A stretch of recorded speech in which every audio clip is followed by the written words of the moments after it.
Continuando nuestro estudio en el capítulo 13 de esta epístola a los Romanos, leamos hoy los versículos 11 y 12. Dice el apóstol, y esto, conociendo el tiempo que es ya hora de levantarnos del sueño, porque ahora está más cerca de nosotros nuestra salvación que cuando creímos. La noche está avanzada y se acerca el día. Desechemos pues las obras de las tinieblas y vistámonos las armas de la luz. Esta última sección es como un reloj despertador que suena en esta hora para despertar a los creyentes que se han dormido en el mundo y se han olvidado de este estímulo de entregar toda nuestra personalidad a Dios. Amigo oyente, este no es el momento, la hora ni el día para que el Hijo de Dios viva por este mundo o por las cosas que están en el mundo. Creemos que muchos hombres de negocios, que muchos creyentes ricos, van a sentirse desconcertados si el Señor llegara en este momento. ¿Cómo estará esa cuenta en el banco? ¿Está usted usando lo que usted tiene y lo que es para el Señor? ¿Cuánto le está entregando realmente? Recuerde, el primer versículo del capítulo 12 de esta epístola dice, Así que, hermanos, os ruego por las misericordias de Dios, que presentéis vuestros cuerpos en sacrificio vivo, santo, agradable a Dios, que es vuestro culto racional. Todo lo que somos, todo lo que tenemos, debemos entregarlo al Señor. Esto es razonable. Ahora, si esto es lo que usted está haciendo hoy, amigo oyente, quiere decir que hoy lo va a vivir para Cristo. Y todo aquel que tiene esta esperanza en Él se purifica a sí mismo, dice acá. Hay algunas personas creyentes que hoy están buscando divorciarse y vivir como el resto del mundo. Luego hablan de que son de los que piensan que la venida de Cristo está cerca y que ellos creen que esto ocurrirá antes del milenio y muchas otras cosas similares. Pero, amigo oyente, permítanos hablarle bastante duro como lo hizo el apóstol Juan. Eso es mentira. Juan dijo que una persona miente cuando hace eso y cuando su vida no está de acuerdo con ello. Vivamos para Dios en esta hora en que vivimos. Escucha ahora lo que dice el apóstol Pablo aquí en el versículo 13. Andemos como de día honestamente, no en glotonerías y borracheras, no en lujurias y lascivias, no en contiendas y envidia. Esto es lo que nos dice la Biblia hoy, cuando hablamos de una nueva moralidad que en realidad es el estilo de vida que existía antes del diluvio. Y luego el versículo 14 dice, sino vestíos del Señor Jesucristo y no proveáis para los deseos de la carne. ¿Cuántos creyentes en estos días se están proveyendo para la carne en lugar de hacerlo para estar en la presencia de Dios? Que hoy mismo salgamos con la palabra de Dios. Comencemos primero poniendo a Cristo en nuestras vidas como lo principal, como lo central. Eso es lo de más importancia, amigo oyente. Y con esto llegamos al término de esta sección sobre el servicio de los hijos de Dios. Entramos ahora en otra sección de Romanos que se presta también a la controversia. Es decir, entramos al capítulo 14. Habla sobre el tema de la conducta. Ya hemos despertado el avispero, por así decirlo, en los programas anteriores, basado en esta epístola a los romanos, y de seguro que lo seguiremos haciendo. Opinamos que especialmente aquellos que se consideran super santos no van a apreciar las cosas que diremos. Pero en realidad no las decimos nosotros, sino que las dice el apóstol Pablo. Y cuando veamos lo que dice, encontraremos que eso será una bendición para nuestros corazones. Y esperamos que sea de ayuda para todos nosotros. Hay dos áreas relacionadas con la conducta cristiana. En una de ellas, la Biblia es muy clara. Eso lo vimos cuando estudiamos la primera parte del capítulo 13. Allá en el versículo 9 leemos algo relacionado con los 10 mandamientos, ya que nos dice, no adulterarás. Ahora, esta nueva moralidad que está tan de moda en nuestros días no es para los creyentes. Si usted cree que lo es, entonces no hay ninguna razón para discutir el asunto. Cualquiera persona que diga hoy en día que es un creyente y comete adulterio, roba y miente y hace esas cosas, permítanos mirarle a la cara y decirle con toda claridad, usted no es un creyente. Y eso según lo dicho por Pablo. Lo que dice Pablo es bastante claro, amigo oyente. La palabra de Dios es bastante clara en cuanto a estas cosas que tienen que ver con ciertas formas de conducta. Pero hay otras áreas donde la Biblia no es muy clara, donde en realidad no es muy específica. Por ejemplo, el asunto del maquillaje en las mujeres. ¿Deben las mujeres creyentes usar maquillaje? Ahora, la Biblia no es muy clara en este asunto. Esas son cosas dudosas. ¿Y qué sobre el cigarrillo, por ejemplo? ¿Puede o no puede fumar un creyente? ¿Cómo juzga usted su conducta en relación a esas cosas? ¿Qué de ir a la playa a bañarse en grupos mixtos? ¿Qué decimos sobre estas cosas? Si usted, amigo oyente, no cree que son dudosas, permítanos ser francos con usted. Hemos mencionado el tema de bañarse en grupos mixtos, en la playa y el de fumar. Y alguien cuenta que su esposa fue criada y educada en una zona del país donde en la iglesia se prohibía a los jóvenes del sexo opuesto ir juntos a la playa. Eso era considerado un pecado. Luego ella se fue a vivir a otra parte del país donde eso no se consideraba malo y se llevó el susto más grande de su vida. Ella fue a la playa con los jóvenes de la iglesia y aún en esos tiempos pasados los jóvenes no usaban trajes demasiado abrigados para ir al mar. Esta señora quedó tan sorprendida que necesitó varias horas para recuperarse del susto. Ella nunca había visto algo así. Pero sabe una cosa, amigo oyente, en el lugar de donde ella procedía había personas en la iglesia que sí fumaban. Y cuando ella se fue a vivir en la otra parte del país, eso allá era pecado. Allí no se concebía que un creyente fumara. ¿Cómo es eso entonces? ¿Es el baño mixto en las playas considerado bueno en un lugar y malo en otro? ¿Es el fumar malo en un lugar pero aceptable en otro? ¿Cómo juzgará usted su conducta, amigo oyente? Estamos hablando de esas cosas dudosas.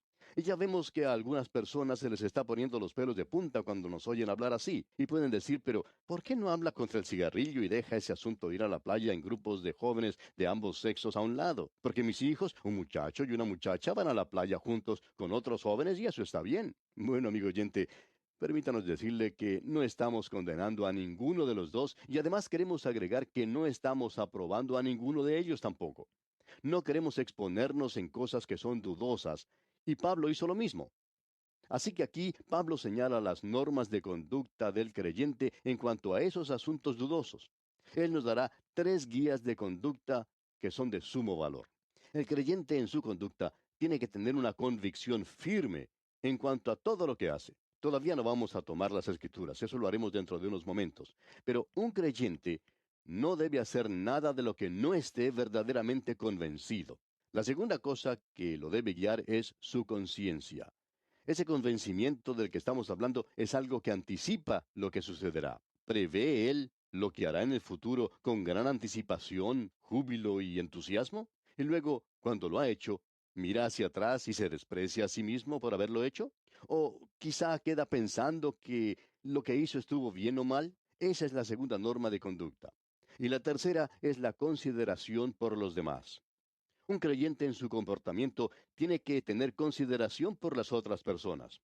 Ahora veremos cómo estas cosas se unen y que las 3 que hemos mencionado llegan a ser normas de guía para los creyentes.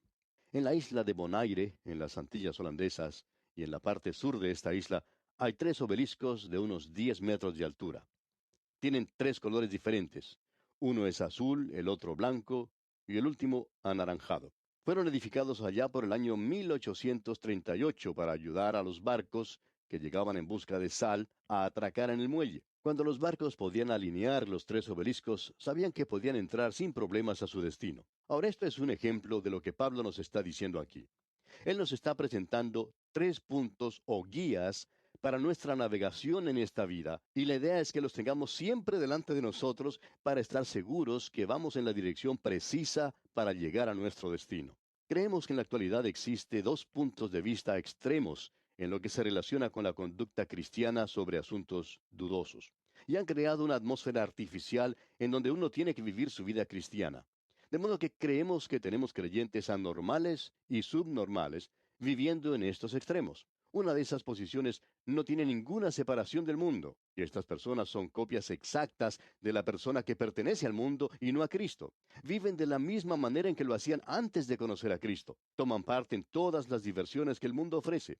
Van a todas las partes a las que se dirige el mundo y gastan su tiempo y energía en cosas que no son de valor. Creemos que algunos pasajes de la Biblia no tienen para ellos ningún sentido. Permítanos leer lo que dice el apóstol Pablo en su epístola a los Filipenses, capítulo 3, versículos 17 al 19.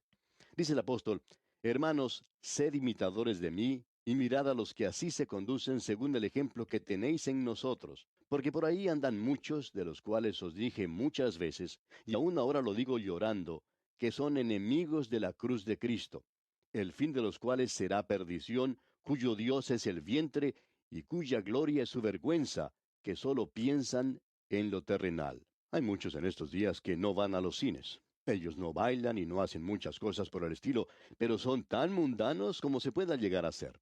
Son tan glotones y engullidores como pueda ser posible. Nunca se emborrachan, pero comen hasta hartarse. También hablan demasiado. Son los chismosos más grandes que jamás se pueda encontrar. viven tal cual viven los del mundo y actúan de la misma manera. Es por esto que el apóstol Pablo nos dice allá en su carta a los Filipenses, capítulo 4, versículo 8, que debemos buscar las cosas que son mejores. Veamos lo que nos dice allí. Dice el apóstol, por lo demás, hermanos, todo lo que es verdadero, todo lo honesto, todo lo justo, todo lo puro, todo lo amable, todo lo que es de buen nombre, si hay virtud alguna, si algo digno de alabanza, en esto pensad. Dígame ahora, amigo oyente, ¿cuáles son las cosas en las cuales usted piensa? Su pensamiento tiene que tener una influencia en su vida práctica, en su conducta. Nadie ha cometido algún crimen sin haber pensado en él de antemano. Eso es premeditación, y eso es lo que se considera un asesinato. Es un homicidio sin premeditación si ocurre en un accidente. El asesinato es algo planeado, es premeditado. Hemos descubierto que muchos creyentes piensan mucho en alguna cosa antes de llevarla a cabo. Esta actividad es realizada por un gran número de aquellos llamados creyentes. Pablo parece preguntarse si en realidad eran creyentes debido a la manera de vivir que tenían. Los creyentes tienen que estar separados, pero ese es otro extremo. Esa es la posición opuesta a la que hemos estado mencionando. Este otro grupo ha llegado a ocupar una posición extrema, pero en la otra dirección. Han reducido la vida cristiana a una serie de pensamientos negativos. El apóstol Pablo ya había hablado de esta clase de gente y nos da una breve indicación de lo que dicen en el versículo 21 del capítulo 2 de su carta a los Colosenses, donde dice, tales como no manejes, ni gustes, ni aun toques, en conformidad a mandamientos y doctrinas de hombres. De esa clase de gente nos está advirtiendo el apóstol Pablo. Siempre tenemos cierto temor de la persona que es demasiado separada, que no maneja, ni toca, ni gusta. Esta gente se regocija en la salvación por gracia y la liberación de los preceptos de la ley. Sin embargo, inmediatamente fijan otra serie de mandamientos que son egoístas, concentrados en sí mismos, críticos y muy orgullosos. Estos son los que Pablo llama débiles en la fe. Ellos son los que se han separado. Ahora permítanos darle una pequeña ilustración que puede aclarar lo que estamos mencionando. Una creyente nos dice, he sido creyente por varios años, y hasta hace poco tiempo podía dar un maravilloso testimonio sobre mi salvación. Pero últimamente me siento tan muerta que me parece que el Señor Jesucristo está por allá arriba, bien lejos, y yo por acá abajo. Tengo todas las virtudes negativas de un cristiano. No fumes, no bebas, no juegues a los naipes, no vayas al cine, no uses maquillaje, todo eso.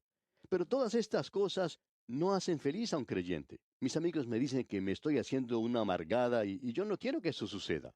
Antes de llegar a ser creyente, yo era muy ambiciosa y trabajaba mucho en las cosas en las cuales yo tenía interés. Pero ahora me pregunto, ¿para qué? El mundo va de mal en peor, todo se está encaminando hacia un desastre y la única esperanza es esperar el regreso del Señor Jesucristo. Hasta aquí lo que dice esta creyente. Como puede ver, amigo oyente, esta persona está en una terrible situación. Usted se puede dar cuenta también lo separada que está, pero esta separación no le traerá gozo a su vida. Entonces, el creyente tiene que encontrar una posición entre los dos extremos mencionados, donde pueda andar y vivir y moverse y tener su existencia. Ese es el derrotero por el que tenemos que dirigir nuestra nave en el mar de nuestra vida. Hemos mencionado todo esto antes de entrar en el estudio de esta sección en el capítulo 14, porque es de suma importancia el tema que vamos a tratar. Sabemos que estamos hablando a muchos creyentes que están un poco confusos. Algunos dicen, yo he estado haciendo todo eso. ¿Cómo es que no soy un creyente feliz y alegre? Creemos que el apóstol Pablo puede darnos la respuesta si escuchamos lo que tiene que decirnos. En primer lugar, notemos que se menciona la relación del creyente débil en la fe. Eso es precisamente de lo que habla el apóstol. Y en esta sección él presentará estos tres grandes principios. Ya los señalaremos cuando lleguemos a ellos, porque él lo compendia en tres versículos. En el primer versículo de este capítulo 14 de su epístola a los Romanos, Pablo nos dice, recibid al débil en la fe, pero no para contender sobre opiniones. Amigo oyente, debemos recibir al que es débil en la fe. Debemos recibirlo en nuestra comunión, no con el fin de juzgarle por sus escrúpulos, es decir, sobre su conducta o punto de vista. Y esto encaja bien con lo que hemos estado diciendo hasta ahora. En otras palabras, Pablo ha dicho que todas estas cosas, no adulterarás, no matarás, no hurtarás, no dirás falso testimonio, no codiciarás, que todas ellas serán cubiertas por el amor. Pero ahora nos dice que el amor tiene que comenzar a actuar. De modo que, al indicarnos que debemos condenar las cosas que son indudablemente malas, como las mencionadas en el capítulo 13, también nos advierte sobre el peligro de condenar las cosas dudosas, las cuales no han sido condenadas específicamente en las Escrituras. Pablo está hablando en un tono decisivo, magistral, que no da lugar a la duda. Notemos que él habla del que es débil en la fe. No quiere decir que es débil en las cosas del Evangelio, los hechos de la fe. Se refiere más bien a esa condición abstracta de la fe. Quiere decir que la fe del débil vacila y titubea en algunos aspectos de conducta. No sabe lo que tiene que hacer en cuanto a ciertas cosas. A esta persona debemos recibirla dentro de la comunión de los creyentes con los brazos abiertos. Quizá, amigo oyente, usted no esté de acuerdo con él, pero lo recibe como a un creyente en Cristo. Y no lo tenemos que recibir con la idea de comenzar discusiones con él o con ellos sobre las extremas separaciones que ostentan. Un grupo de creyentes no tiene que pasar juicio sobre otro grupo de creyentes en lo que concierne a asuntos dudosos en lo relacionado con la conducta cristiana. Hay algunas cosas que no son condenadas de manera específica en las Escrituras. Algunos creyentes se separan de estas cosas, y si ese es el caso, es asunto de ellos nada más, y quizá lo deben hacer, pero esas cosas no deben separar a los creyentes entre sí, y la Iglesia no tiene la autoridad para decidir en cuestiones de libertad personal, en cosas que no han sido específicamente prohibidas por las Escrituras. De paso, digamos que ese pensamiento es tomado de una nota de las referencias de la Biblia anotada del Dr. Scofield, y que debe ser notada por nosotros también. Pasemos ahora al versículo 2 de este capítulo 14 de la epístola del apóstol Pablo a los romanos. Porque uno cree que se ha de comer de todo, otro, que es débil, come legumbres. Esto es interesante y es algo que puede herir al que es separatista en extremo. El hermano que es fuerte en la fe come de todas las cosas. El hermano débil es vegetariano. El hermano fuerte se da cuenta que el Señor hizo todas las carnes limpias, purificando todas las carnes. Después del diluvio, Dios dio toda clase de carnes al hombre. Allá en el capítulo 9 del libro de Génesis, versículo 3, leemos: todo lo que se mueve y vive os será para mantenimiento, así como las legumbres y plantas verdes os lo he dado todo. Pero Dios hizo una distinción entre los animales limpios y los animales inmundos para la nación de Israel. Y el creyente instruido sabe que esto no tiene aplicación para él. El apóstol Pablo dice en su primera carta a los Corintios capítulo 8 versículo 8: si bien la vianda no nos hace más aceptos ante Dios, pues ni porque comamos seremos más, ni porque no comamos seremos menos. Usted recordará la lección, muy práctica por cierto, que recibió Pedro cuando se encontraba en la azotea de la casa de Simón el curtidor en la ciudad de Jope. Allá en el libro de los Hechos de los Apóstoles, capítulo 10, versículo 14, vemos que Simón Pedro dijo: Señor, no, porque ninguna cosa común o inmunda he comido jamás. Él sí que era separado y muy orgulloso de serlo.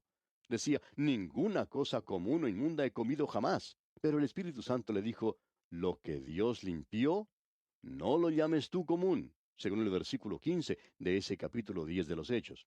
Pablo podía comer carne sin ningún remordimiento, pero Simón Pedro tenía algunos escrúpulos para ello. ¿Qué le parece? Podemos decir que ellos podían hacer eso sin problemas. Uno podía comer si quería y el otro dejar de hacerlo si quería también. Y ambos lo podían hacer por la gracia de Dios. Pero, ¿cuál entonces es el principio por el cual nos guiamos? Ya vamos a llegar al mismo. Veamos lo que nos dice aquí el versículo 3 de este capítulo 14. El que come, no menosprecia al que no come, y el que no come, no juzga al que come, porque Dios le ha recibido.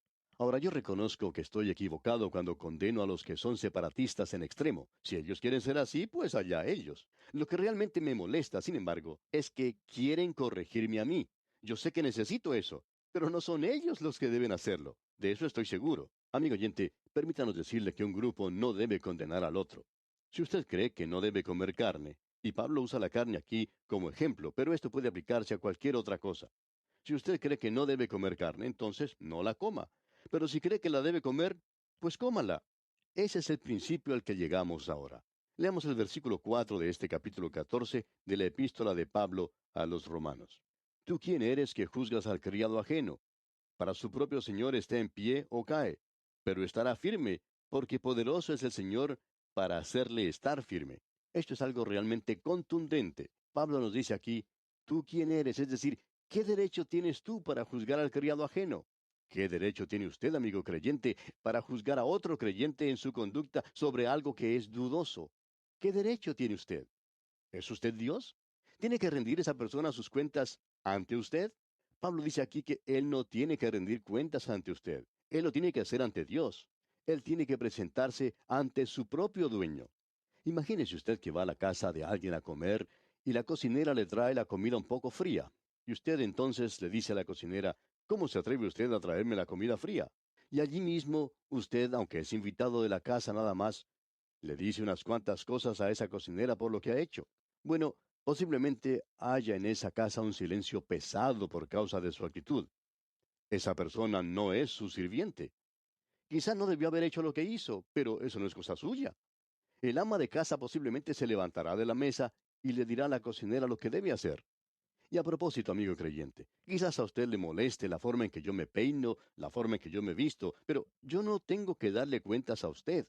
Yo soy responsable ante Dios por lo que hago en mi vida. Yo soy responsable ante el Señor Jesucristo. Él es mi amo, Él es mi Señor, no es usted. Y Pablo llega ahora a su primer gran principio, aquí en el versículo 5 de este capítulo 14 de su epístola a los Romanos. Y dice, uno hace diferencia entre día y día, otro juzga iguales todos los días. Cada uno esté plenamente convencido en su propia mente. Debe estar convencido, amigo oyente. Tiene que estar seguro. Pablo cambia la ilustración de las cosas que uno come a lo concerniente al día. Hay personas que insisten con que el día del Señor es diferente y que debemos de guardar el día domingo. Otros dicen que hay que guardar el sábado. Amigo oyente, no es el día el que hay que guardar o que tiene que ser diferente. Es el creyente quien tiene que ser diferente. No es el día el que hay que guardar. El apóstol Pablo dice en su carta a los Colosenses capítulo 2, versículo 16, por tanto, nadie os juzgue en comida o en bebida o en cuanto a días de fiesta, luna nueva o días de reposo. No me diga qué día tengo que guardar. Yo no tengo que responder ante usted, amigo oyente. Tengo que responder ante el Señor Jesús. Él es mi Señor. Pero cualquier cosa que usted haga, amigo oyente, hágala con entusiasmo. Creemos que es pecaminoso ver la forma en la que ciertas personas van a la iglesia los domingos, sin ningún entusiasmo. Amigo oyente, el Señor dice que no debemos hacer nada para Él a no ser que estemos realmente convencidos de eso, a no ser que verdaderamente creamos en ello y lo queramos hacer. Y bien, aquí vamos a detenernos por hoy, amigo oyente, porque nuestro tiempo ha concluido ya. Que el Señor le bendiga ricamente.